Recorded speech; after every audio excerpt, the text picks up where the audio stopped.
안녕하십니까. 백발백중 윤관옥입니다. 진행자 윤관옥입니다. 무술연세의 명사초청 대담을 준비했습니다. 오늘은 자유한국당 인천광역시당 위원장을 맡고 있는 인천 연수울 민경욱 국회의원과 얘기 나누겠습니다. 민경욱 의원님 안녕하세요. 안녕하십니까. 반갑습니다. 반갑습니다. 새해 복 많이 받으십시오. 새해 복 많이 받으십시오. 네, 지난해 8월 자유한국당 인천광역시당 위원장에 취임하셨어요. 올해 이제 6.13 전국 동시 지방선거를 앞두고 굉장히 중요한 시기에 시당 위원장을 맡으셨는데요. 지난 2017년 위원장님께는 어떤 한 해였습니까? 제가 KBS 9시 뉴스 앵커를 하지 않았습니까? KBS 9시 뉴스 앵커를 하다가 청와대 대변인을 했고요. 청와대 대변인을 하고 국회의 여당 의원으로 당선이 됐었죠. 그러다가 지난해 정권이 바뀌는 바람에 이제 야당 의원이 됐습니다.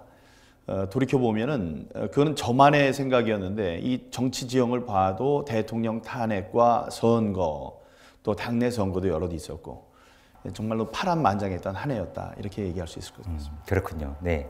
그런가 하면 2017년도에는 국회 그 예산결산특별위원회 위원으로서도 밤낮 없이 뛰어다니신 걸로 알고 있습니다. 그래서 그런 많은 성과들이 축적이 돼서 덕분에 인천광역시가 2018년도 올해 국비 예산을 무려 2조 약 5천억 원 가까이 확보를 했는데 역대 최대 규모라고 해요. 예, 그렇습니다. 큰 역할을 하신 걸로 알고 있는데 지난 1년 동안 국회의원으로서 민경욱 국회의원의 어떤 성과 이걸 몇 가지만 좀 꼽는다면 어떤 걸 들 수 있을까요? 예, 기회를 주셔서 감사합니다. 제가 2년 연속 그 국회 예산결산특별위원이 됐습니다. 300명 국회의원 가운데 딱 50명만 예산결산위원이 1년에 될 수 있거든요. 네. 근데 두 해 연거푸 예산결산특별위원으로 발탁되기는 참 힘든 일인데 그렇게 2년 동안 일을 하면서 인천시를 위해서 모두 5조 1,439억 원의 예산을 확보를 했습니다. 그 2년 연속 인천시로 보면은 최고치를 경신한 그런 액수라고 하는데 거기에 큰 보람을 느끼고요. 네. 이 안에는 인천발 KTX 건설하는 데 드는 예산 235억 원, 또 인천 도시철도 1호선을 송도까지 연장하는 데 드는 예산 167억 원, 또 워터프런트 설계비 예산 68억 원, 국립 세계 문자박물관 건립 예산 31억 원이 포함되어 있습니다. 네. 또 GTX B 노선이라고 GTX 수도권 광역 열차 노선을 이제 만들고 있는데 그 B 노선을 건설을 해야지 송도에서 청량리까지 가는 맞습니다. 노선이죠? 네. 예, 지금은 송도에서 서울역까지만 보면 86분이 걸립니다. 1시간 26분이 걸리는데 이게 건설이 되면 26분, 27분 해서 무려 1시간 내 시간을 줄여주는 획기적인 교통수단이 되거든요. 네, 30분 만에 송도국제도시에서 청량리역까지 도착을 맞습니다. 네. 예. 그러니까 그런 것을 지난 정권에서 많은 분들이 공약을 하셨었습니다. 국회의원도 하셨고 시장도 하셨고 대통령도 해주시겠다고 했는데 가만히 이제 여기를 와서 보니까 이런 공약 하나를 지키는 데는 그냥 말만 늘어나서 될 것 같지가 않더라고요. 네. 그래서 꾸준히 챙겨야 되고 그런 일이 있어서 이게 예비 타당성 조사에 올라간 것 이런 것들 또 송도 국제도시에 갑자기 인구가 늘다 보니까 학교에 다녀야 되는 학생들은 많이 늘었는데 학교 총량제에 의해서 학교를 세우는 게 굉장히 어려워졌습니다. 그런데 네. 해양 5초등학교, 해양 1중학교, 동춘동에 있는 또 동춘 1초등학교를 이제 신설할 수 있게 된 것 등등이 제가 들 수 있는 그 보람된 성과였다고 생각합니다. 송도 국제도시와 잠실 또 여의도를 잇는 M버스도 있는데 그것도 운행을 할 수 있도록 개통이 됐습니다. 그런 일을 이룬 게 굉장히 보람 있는 일로 남습니다. 네, 그렇군요. 2016년 4월 총선 때 처음 국회의원 배지를 다셨죠? 예. 지금 초선인데 그럼에도 불구하고 국회 예결위원으로 또 인천광역시당 위원장으로 정말 맹활약 중이신데요. 대단하십니다. 화제를 좀 돌려보죠. 예. 다가온 6월 지방선거에서 인천광역시장을 반드시 자유한국당이 지켜내겠다 이런 강한 수성 의지를 내비치셨습니다. 그러면 두 가지를 여쭤보고 싶은데 자유한국당 인천광역시장 후보는 경선 없이 유정복 현 시장으로 사실상 당내 당론이 모아진 것인지 궁금하고요. 그리고 인천광역시장 선거에서 필승을 하기 위한 선거 전략은 어떤 방향으로 잡고 있는지 두 가지를 여쭙고 싶습니다. 네. 지금 유정복 시장 같은 경우는 중앙당의 대표께서 홍준표 대표께서 유정복 시장은 그냥 간다. 예, 그렇게 얘기를 하셨어요.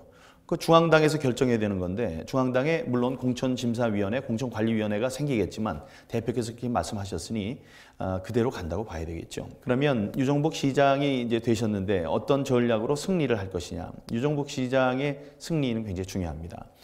두 가지입니다. 선거 전략은 그분의 치적을 이야기하는 거죠. 지난 3년 반 동안에 시정을 펼치면서 고질적인 문제였던 시의 부채 문제를 해결했다. 그래서 3조 7천억 원을 갚았습니다. 돈은 쓰면서 사람들의 칭찬을 받기 쉽지요. 돈을 내핍 생활을 하면서 시민들의 그 칭찬을 받기는 어렵습니다. 그러나 꼭 해야 되는 일을 하면서 지금 그 큰 돈을 갚았으니 그에 대한 마땅한 평가를 받아야 된다고 생각을 하고요. 앞으로는 지금 돈을 많이 갚아서 재정 위기 지방자치단체에서 재정 정상 단체로 지금 이제 될 겁니다. 그렇게 되면 이제 할 수 있는 일이 더 많이 늘어나거든요. 그런 면으로 보면 유정복 시장의 능력을 지금까지는 반만 보셨다. 반만 보셨는데도 그렇게 잘 시를 이끌어왔다. 이게 첫 번째고, 두 번째는 서인 부대라고 인천이 크게 성장해서 지금까지는 서울, 부산, 대구, 인천의 순서, 광역시, 특별시 큰 단체로 얘기를 하면은 그렇게 얘기를 했죠. 노래에도 서울 찍고 부산 찍고 이렇게 나갔는데 지금은 서인 부대, 서울, 인천, 부산, 대구로 재편되는 과정에 있다. 내년이면 그게 분명히 나타날 것이다. 이런 걸 갖고 우리 시당에서도 시장의 재선을 위해서 노력할 그런 방침입니다. 네, 크게 두 가지 전략을 제시를 해주셨어요. 네. 서인 부대, 저는 서인 부대가 무슨 말인가, 무슨 특별 부대를 형성하나 이렇게 생각을 했었는데 그게 아니라 서울, 부산이 아니라 인천, 네. 그 다음에 부산, 대구 이런 어떤 서열순으로 인천에 집중하는, 인천이 도시 규모가 커지고 팽창하고 발전할 수 있는 부분들에 대해서 우리 자유한국당이 크게 신경을 쓰고 노력을 기울이고 있다라는 부분들 시민들에게 설파하고, 또 지난 3년 반 동안 그 유정복 현 시장이 부채를 3조 7천억 원 이상의 부채를 감축시킨 이 치적, 이 부분들 집중적으로 홍보를 하겠다, 이런 말씀으로 이해하면 될까요? 그렇습니다. 네, 정확합니다. 그러면 이어서 이 부채 말씀을 하셨으니까 생각나는데요. 최근 들어서 연초에 논란이 굉장히 극심합니다. 지역사회에서. 인천광역시에서는 3조 7천억 원의 그 인천시 부채를 감축을 했다. 즉 시민들의 부담을 그만큼 덜어줬다라고 강조를 하고 있는데요. 반면 더불어민주당 인천광역시당, 특히 박남춘 시당위원장 같은 경우에는 이 부채 감축은 그렇게 극히 높게 평가할 만한 부분은 아닌 것 같다. 당연히 응당 자치단체장으로서 부채 감축 노력을 기울였어야 되고, 다른 재정 사업이랄지 집중적으로 투자해야 될 SO 사업들은 게을리한 채 결과적으로 수치상으로만 부채를 감축시킨 거 아니냐라고 강하게 비판을 하고 있거든요. 그런 부분에 대해서는 시당 위원장으로서 어떤 견해를 갖고 계시는지요? 지금 말씀하신 박남춘 인천시당 위원장이 주장했다고 하는 것은 이율배반적입니다. 서로. 왜냐하면 SOC에 더 투자를 했어야 된다. 그러면 부채를 더 늘렸어야 된다는 얘기가 됩니다. 근데 또 한쪽으로 뭐라고 하냐면 지금 3조 7천억 원보다 더 많은 것을 갚았어야 된다고 얘기를 하거든요. 서로 상충되는 이야기라는 얘기를 먼저 드리고 싶고요. 다음에 누구나 갚을 수 있는 거라고 얘기하는 것은 말이 되질 않습니다. 지금 저희 당 소속의 시장이 계셨고 또 그 당에 민주당에 소속된 시장이 전임 시장이었습니다. 네, 송영길 현 국회의원을 지칭하시는 말씀이시죠? 예. 네. 그 전에 또 우리 안상수 시장도 계셨고요. 그 두 분은 빚을 졌습니다. 빚을 진 분들이에요. 아니 두 분이나 사업을 벌이면서 빚을 졌는데 빚을 갚는 게 당연하다네요. 빚을 갚지 못해서 지금 갚는 거 아닙니까? 누구나 갚을 수 있었으면 그걸 갚아 나갔어야죠. 그렇게 하지 못했습니다. 그리고 분명한 건 빚을 갚는 일이 어려우니까 그분들이 못한 겁니다. 그리고 그 부담을 후임자한테 넘겨주었고 다음에 그 빚 때문에 결국은 당선이 되지 못했다고 봐야죠. 유정복 시장은 빚을 갚으셨다. 그 빚을 갚은 게 3조 7천억 원이 된다. 더 많이 갚을 수 있었다고요? 그게 쉽지 않습니다. 그걸 증명을 해야죠. 제일 행정가로서 제일 부족한 분들, 이제 요건이 안 되는 되면 안 되는 행정가가 되면 안 되는 분들이 어떤 분들이냐면 대안 없이 남들을 비판하기만 하는 사람 이런 거는 곤란합니다. 그러면 당에서 어떤 형식을 통해서 공천을 할까 다들 궁금할 수밖에 없거든요. 네. 원숭이는 나무에서 떨어져도 원숭이지만 정치인은 선거에서 떨어지면 정치인으로서 역할을 못합니다. 예. 그래서 정치 집단에서 특히 공천은 제1의 기준은 당선 가능성입니다. 시대 정신을 담은 분들, 그런 분들이 정치 이 상황에서 당선될 가능성이 높은 겁니다. 우리 당에서는 그 청년과 여성에 대해서 특별한 배려를 하겠다 얘기를 했습니다. 그런데 그것도 전제는 있습니다. 당선 가능성을 가져야 됩니다. 예, 당선 가능성을 그러니까 경쟁력을 갖췄다는 전제하에 그런 확장성이 있는 젊은 청년 후보들 또 여성 후보들 훌륭하신 분들 많거든요. 예, 그런 분들을 골라서 공천을 하겠습니다. 말씀은 좋은데요. 현재 시점에서 볼 때 자유한국당은 여당 집권 여당인 더불어민주당에 비해서 여론조사 결과를 각종 비교를 해보면 상대적으로 매우 낮게 나오고 있는 게 또 사실이지 않습니까? 그러면 이런 상황에서 과연 6.13 지방선거에서 자유한국당이 지방선거를 승리로 이끌 수 있을까? 이 부분에 대해서 의문이 좀 들기도 하는데요. 네. 어떤 묘안이 있으신지요? 이 여론조사는 참고사항으로 받아들여야지 그걸 어떤 확정된 사실로 받아들일 수는 없습니다. 지금의 수치보다도 우리들이 주목하는 것은 추이입니다. 여론이 어떻게 변하고 있는가? 상승세인가? 아니면 하락세인가? 문재인 대통령의 지지도도 지금 최근 들어서 떨어졌어요. 그렇습니다. 네. 예, 50%대로 50%까지? 떨어졌죠. 네. 그렇다는 것은 처음에 초기에 80%까지 나오고 그랬다는 것이 저희들이 볼 때는 그게 좀 비정상적이라고 생각을 했고 그게 결국은 독이 될 거라고 생각을 했습니다. 아하. 지금 59%라고 해도 결코 낮은 게 아닙니다. 네. 하지만 몇 주 연속 떨어졌다니 처음에 비해서 20%가 떨어졌다. 그러면은 그건 정치적인 타격이거든요. 그래서 말씀드리는 게 추이가 중요하다. 선거가 실시되는 6월 13일까지 많은 정치적 고비가 있을 거라고 생각을 하고요. 가장 큰 고비는 5월 달쯤에 있을 거라고 생각을 합니다. 그러면은 다시 한번 여론이 한번 출렁거리는 그런 고비가 있고 여러분들 지난 실정에 대해서 화가 나셨던 저희를 사랑하는 지지층께서도 그때쯤이면 좀 화를 좀 푸시고 저희들을 손을 잡아주실 거다. 예, 손을 잡아주시지 않을까. 저희들은 그렇게 조심스럽게 생각하고 있습니다. 네. 이제는 화제를 바꿔서 우리 인천 지역으로 조금 더 깊숙이 다가가 보죠. 지역 현안들을 좀 살펴봤으면 좋겠는데요. 수도권 매립지 인천시 이관 문제. 이게 수년 동안 지역사회에 떠들썩한 어떤 이슈 중에 하나였는데요. 이 문제에 대해서도 지금 현재 인천광역시 정부 그리고 홍영표 국회 환경노동위원장을 비롯한 더불어민주당 사이에는 큰 의견차가 존재하는 것 같습니다. 위원장께서 보시기에는 이 문제 어떻게 풀어가야 된다고 보시는지요? 쓰레기 매립장을 만드는 과정에 왜 하필이면 우리 땅에다 그런 걸 해야 되느냐. 그래서 사자가 이제 회동을 해서 여러 가지 협약을 하고 네. 약속도 하고 논의를 많이 한 겁니다. 네, 여기에서 말씀하시는 사자라고 하면 인천광역시, 경기도, 서울시, 환경부 이렇게 되겠죠? 네. 예, 그래서 어떻게 했냐면 지금 수도권 매립지의 사용 연한을 늘린 것 가지고 자꾸 얘기를 하시더라고요. 이 땅이 남아 있으니까 그만큼 그 해가 될 때까지는 거기다 묻을 수 있었기 때문에 해준 겁니다. 그러나 그걸 안 해주면은 우리 인천시마저도 어디에 묻을 데가 없으니까 문제가 생겼다. 그러나 그렇게 되면서 인천시에 있을 수 있는 손해를 좀 줄이고 그런 노력이 필요하지 않겠습니까? 그냥 무턱대고 쓰레기는 쓰레기에도 묻지만 우리는 얻어오는 게 없으면 안 되니까. 그래서 협약을 마련한 거죠. 그 중에 하나가 그 LH 공사, 수도권 매립 공사가 있죠. 네, SL공사. SL공사, 네. SL공사요.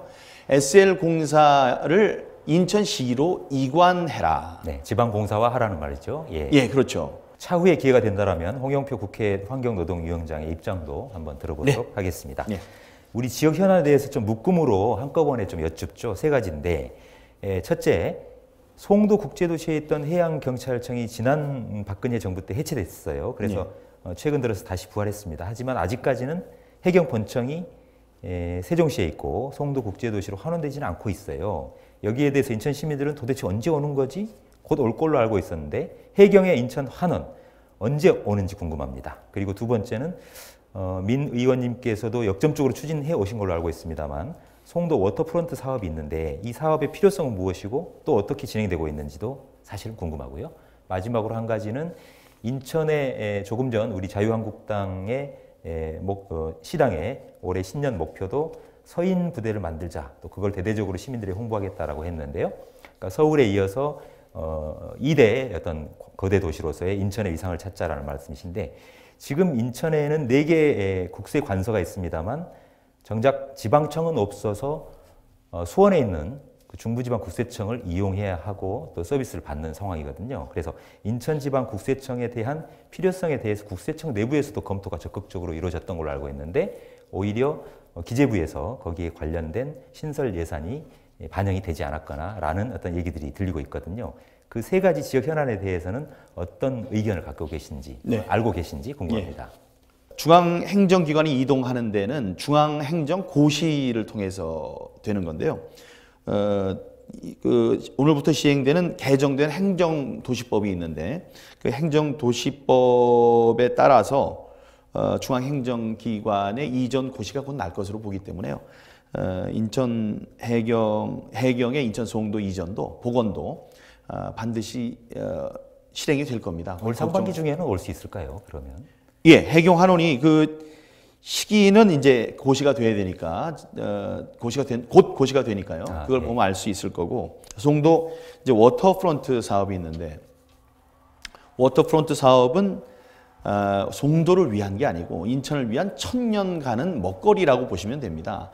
그래서 물길을 따라서 사람들이 보고 볼 수 있는 그런 관광지를 만들자는 건데 꼭 뭐 관광의 목적이 아니더라도 물이 이렇게 고여 있게 되면 썩게 되거든요. 그러니까 이제 이렇게 순환을 해서 악취도 없애고 물이 오염되는 걸 방지하자 그런 의미도 또 있습니다.